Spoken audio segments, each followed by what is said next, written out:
This portion of This Week in Agribusiness is brought to you by Case IH. Be ready with Steiger Quad Track and Magnum Row Track tractors from Case IH. It's been a while since we've talked about the land market. What's going on with farmland across America?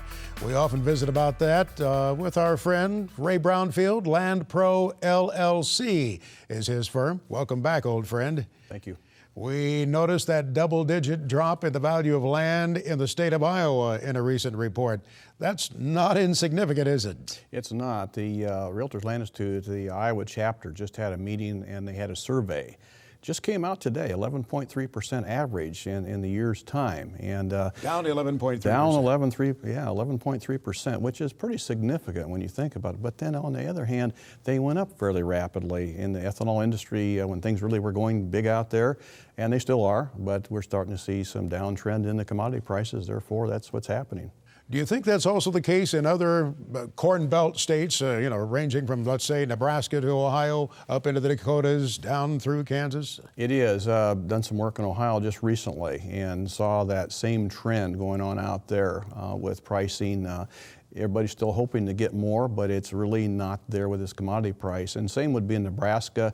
I think pretty much across the board, we're seeing that where there's our commodities like corn and soybeans, wheat, rice, and cotton that is affected by where we're at currently on pricing. Are we seeing much land available? Who's selling? It's still available.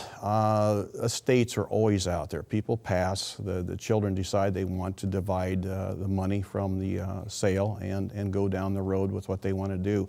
I'm seeing some 1031 money coming back to the market where people are maybe trading some real estate here and coming there.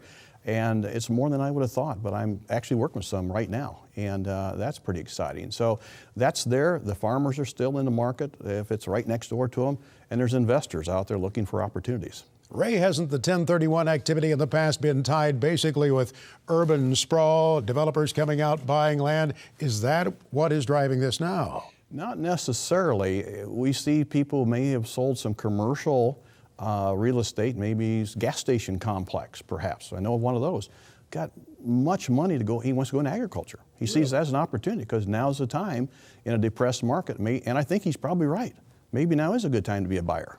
So outside investors are just as interested, maybe we should say, in agriculture as they were a year or so ago.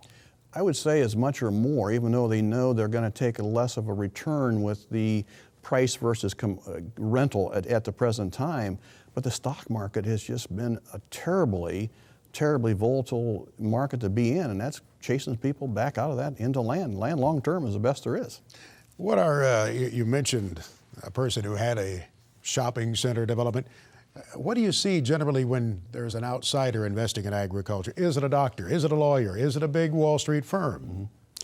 You know, most of the people that at least I know of in that complex may already have some farmland. They are a little familiar with it, or they know somebody that's really they've worked with, they really trust to get them into that picture. So the learning curve may be relatively short to get into agriculture. That's at least been my experience in that kind of complex. We'll talk a little more in just a few minutes. Stay with us, Ray, if you would, please. Ray Brownfield, his firm is Land Pro LLC. He watches the agriculture land market across the U.S., and he'll be back in a few minutes on This Week in Agribusiness.